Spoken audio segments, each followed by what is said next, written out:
Hello friends. Kanpur university के students लगातार comments कर रहे थे कि सर पेपर फोर्थ की ऑब्जेक्टिव क्वेश्चंस करवाइए।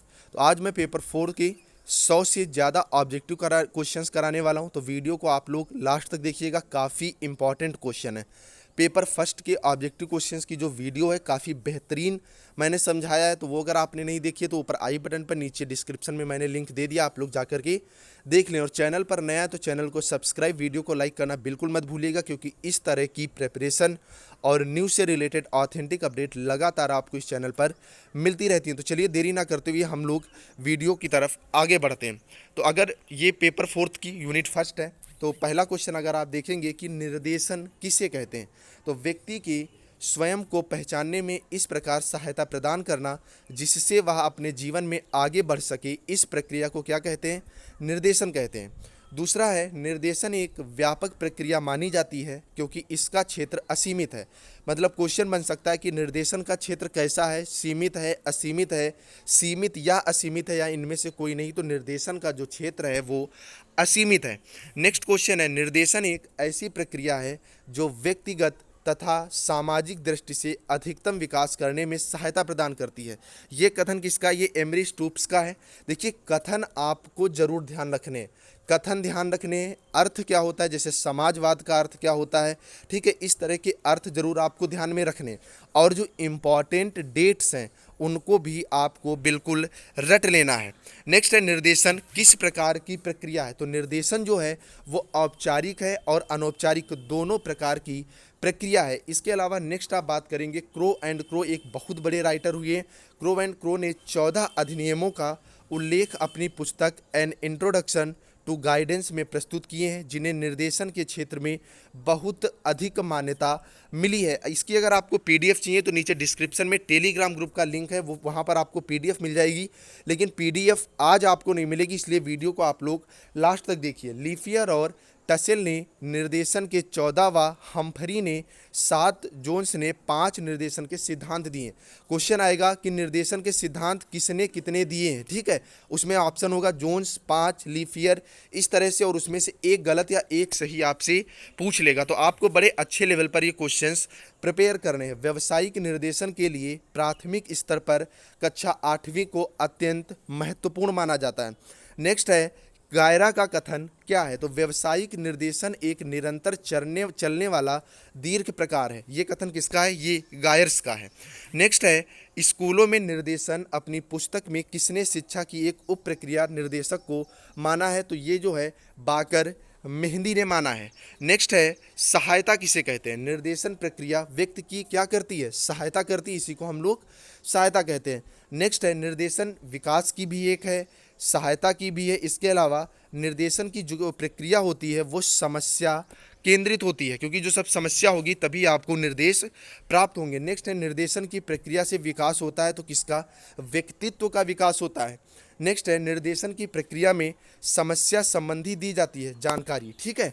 क्वेश्चन नंबर 15, तृतीय पंचवर्षीय योजना में निर्देशन को केंद्र द्वारा चलित योजना के रूप में स्वीकार और राज्यों में निर्देशन सेवाओं के विकास के लिए कितने ब्यूरो की स्थापना हुई? तो 13 ब्यूरो की स्थापना हुई। नेक्स्ट अगर आप बात करोगे, राज्य शैक्षिक अनुसंधान एवं प्रशिक्षण संस्थान SCERT की स्थापना 17 अक्टूबर 1978 राजस्थान के उदयपुर में। मोस्ट इंपॉर्टेंट क्वेश्चन है, आप लोग अंडरलाइन कर लीजिएगा। नेक्स्ट अगर हम लोग आगे बढ़ते हैं, अगला क्वेश्चन हम लोग देखेंगे, राज्य शैक्षिक एवं व्यावसायिक ब्यूरो की स्थापना मुदालियर शिक्षा आयोग ने की थी। जो मुदालियर थे ये शिक्षा आयोग से संबंधित थे। इसकी स्थापना राजस्थान राज्य में 1985 में की गई थी। इसका कार्यालय बीकानेर में है। नेक्स्ट है, सोहनलाल और श्री केजी सैडिन को भारत में निर्देशन आंदोलन आरंभ करने का श्रेय जो है वो दिया जाता है। क्वेश्चन नंबर 19, भारत में कलकत्ता विश्वविद्यालय में 1938 में व्यवहारिक मनोविज्ञान की इस निर्देशन को शामिल किया गया। क्वेश्चन आएगा, व्यवहारिक मनोविज्ञान विभाग की स्थापना कब और कहाँ हुई? तो कलकत्ता विश्वविद्यालय में 1938 में हुई। क्वेश्चन नंबर 20, 1941 में बाटली बाय वोकेशनल गाइडेंस ब्यूरो की स्थापना कहाँ हुई थी? मुंबई में हुई थी। वही चीज़ें मैं बता रहा हूँ, डेट्स और स्थापना कहाँ किसकी हुई, ये चीज़ें आपको ज़्यादा से ज़्यादा प्रिपेयर करनी है। नेक्स्ट है 1945 में पटना विश्वविद्यालय के मनोवैज्ञानिक शोध एवं सेवा विभाग द्वारा निर्देशन कार्य जो था वो प्रारंभ किया गया था। क्वेश्चन नंबर 22, 1947 में इलाहाबाद में मनोविज्ञान निर्देशन ब्यूरो की स्थापना आचार्य नरेंद्र देव की अध्यक्षता में की गई थी। आपको बता दूं ये क्वेश्चन लगातार आप लोग पेन पेंसिल लेकर लिखते रहिए, क्योंकि लिखने से आपकी प्रिपरेशन और ज़्यादा मजबूत होती है। पीडीएफ में आप बार बार पढ़ते हो, इतना समय नहीं बचा हुआ, जिससे क्या होता है आपका टाइम वेस्ट होता है। तो यहाँ पर आप लिखते रहिए जिससे आपकी प्रिपरेशन और ज़्यादा मजबूत हो जाए। क्वेश्चन नंबर 23 की अगर आप बात करोगी, 1950 में बम्बई सरकार ने व्यावसायिक निर्देशन ब्यूरो की स्थापना करी और 1954 में केंद्रीय शिक्षा एवं व्यावसायिक ब्यूरो की जो थी वो स्थापना हुई थी। ये स्थापना वर्ष तो आपको बिल्कुल रट के ही रखने हैं।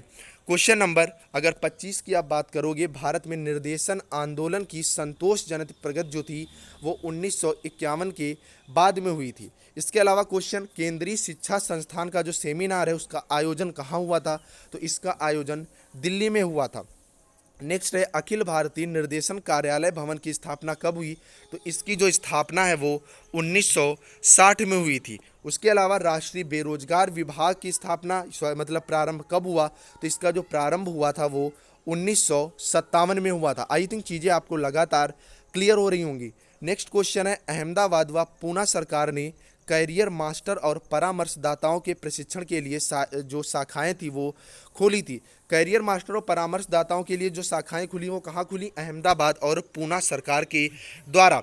इसके अलावा ये क्वेश्चंस आप पढ़ सकते हैं जिसमें कथन दिए गए हैं, ब्रेवर और जोन्स के काफ़ी इंपॉर्टेंट कथन है। तो यहाँ पर वीडियो पॉज करके आप लोग ये कथन जरूर लिख लीजिएगा, जो कि जोन्स का भी यहाँ पर कथन दिया गया है, क्योंकि मैं वीडियो ज़्यादा बड़ी नहीं करना चाहता। नेक्स्ट है शैक्षिक निर्देशन का मुख्य उद्देश्य बालक के शारीरिक, संवेगात्मक, बौद्धिक, व्यक्तित्व, सामाजिक और नैतिक विकास को शैक्षिक लक्ष्यों के रूप में माना जाता है।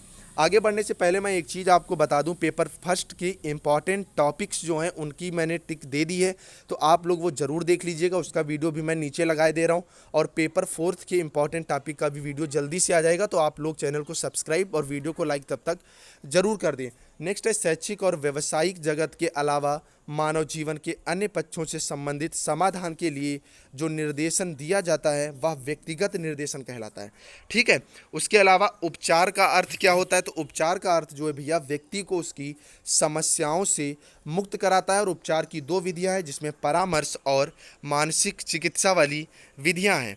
नेक्स्ट अगर आप बात करोगे तो यहाँ पर नॉन डायनेटिव विधि क्या होती है आप लोग पढ़ सकते हैं। इसके अलावा मनोविश्लेषण जो विधि थी वो फ्राइड ने दी थी। आपको वीडियो जरूर देखनी चाहिए, क्योंकि इससे आपकी माइंड में चीज़ें और ज़्यादा फंस जाती हैं। इसके अलावा फ्राइड ने समस्या को समझने की कितनी विधियां बताई, तो दो विधियां बताई।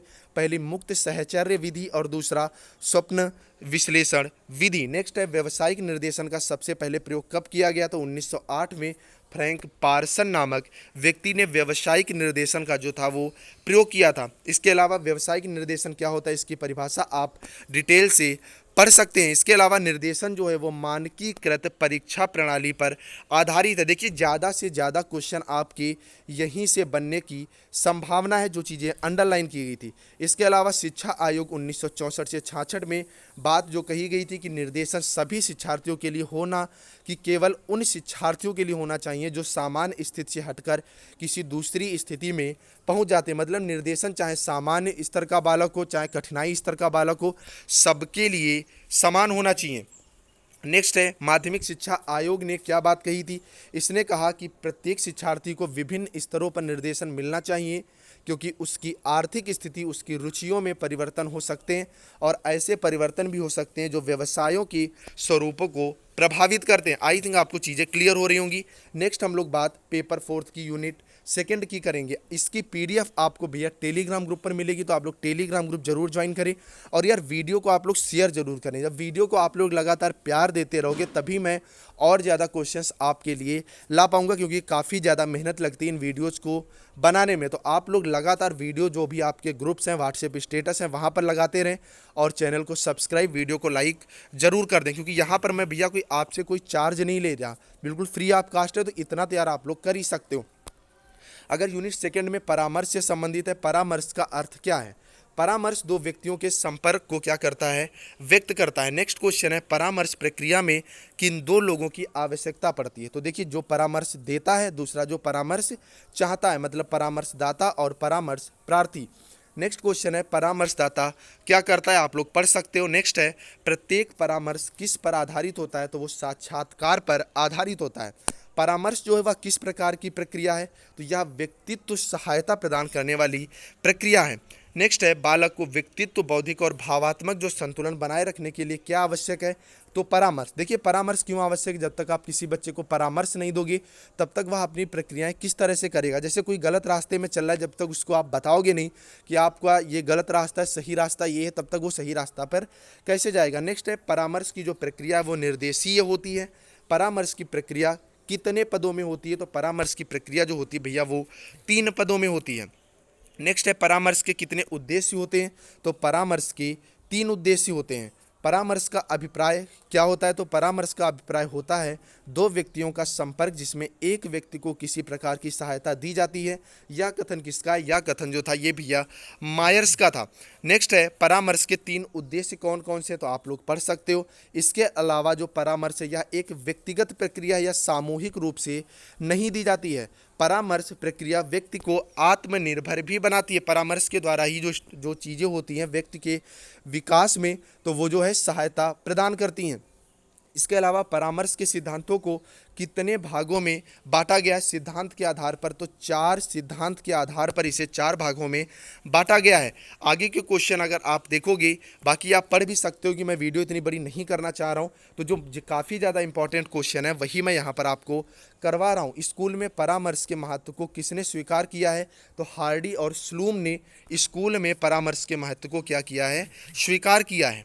समूह गतिशीलता का सर्वप्रथम प्रयोग किसने किया, तो कर्टलेविन ने 1945 में। नेक्स्ट है, गतिशीलता का क्या अर्थ है, तो क्षमता व सामर्थ्य, जो ग्रीक भाषा की शक्ति शब्द से लिया गया है, मतलब गतिशीलता जो है वो शक्ति से संबंधित है। नेक्स्ट है, बल कितने प्रकार के होते हैं, तो बल 2 प्रकार के होते हैं, सशक्तिशील और विघटनशील। क्वेश्चन नंबर 20, जब सदस्य समूह से मिलकर कार्य सहयोग से करेगा तो कौन सा बल कार्य करेगा, तो सशक्ति बल जो है वो कार्य करेगा। लेकिन जब समूह सदस्यों के बीच संघर्ष होता है तो विघटनशील जो बल होता है वो कार्य करता है, मतलब चीज़ें एक दूसरे से अलग हटती हैं, और जब सब मिलकर करते हैं तो सारी चीज़ें एक साथ क्या होती हैं, जुड़ती हैं। परामर्श कितने प्रकार के होते हैं, तो परामर्श 3 प्रकार के होते हैं, निदेशात्मक, अनिदेशात्मक और समन्वित परामर्श। इसके अलावा निदेशात्मक परामर्श के जनक कौन थे, तो विलियम्स थे। इन्होंने 1950 में इसकी खोज करी थी। इसके अलावा कुछ पुस्तकें दी हैं विलियम्स ने, modern maths and techniques in guidance में इन्होंने निदेशात्मक परामर्श की बात कही है। निदेशात्मक परामर्श किस प्रकार की प्रक्रिया है, तो परामर्शदाता केंद्रित परामर्श और परामर्श प्रार्थी गुण 2 प्रकार की क्या है, ये प्रक्रिया है। बालक के संवेगात्मक पक्ष और बौद्धिक पक्ष पर अधिक बल कौन देता है, तो जो निदेशात्मक परामर्श है यह बालक के संवेगात्मक पक्ष और बौद्धिक पक्ष पर जो है बल देता है। मंद बुद्धि बालकों के लिए कौन सा परामर्श अधिक महत्वपूर्ण है, तो निदेशात्मक जो परामर्श है वो मंद बुद्धि बालक के लिए जो है ज़्यादा महत्वपूर्ण है। इसके अलावा आगे के क्वेश्चंस आप देख सकते हैं, पढ़ लीजिए, काफ़ी इंपॉर्टेंट क्वेश्चन है। नेक्स्ट अगर आप बात करोगे समन्वित परामर्श के जन्मदाता किसे कहा जाता है, तो FC थॉर्न को समन्वित परामर्श का जो है वो जनक कहा जाता है।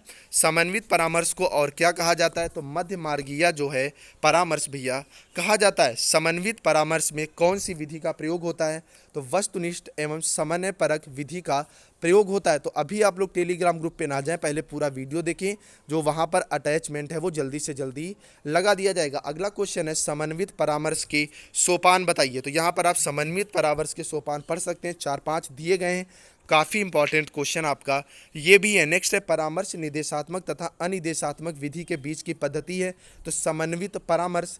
क्वेश्चन नंबर 40, समाहार परामर्श में और सामंजस्य विधियाँ प्रयुक्त की जाती हैं, तो विकल्पीय।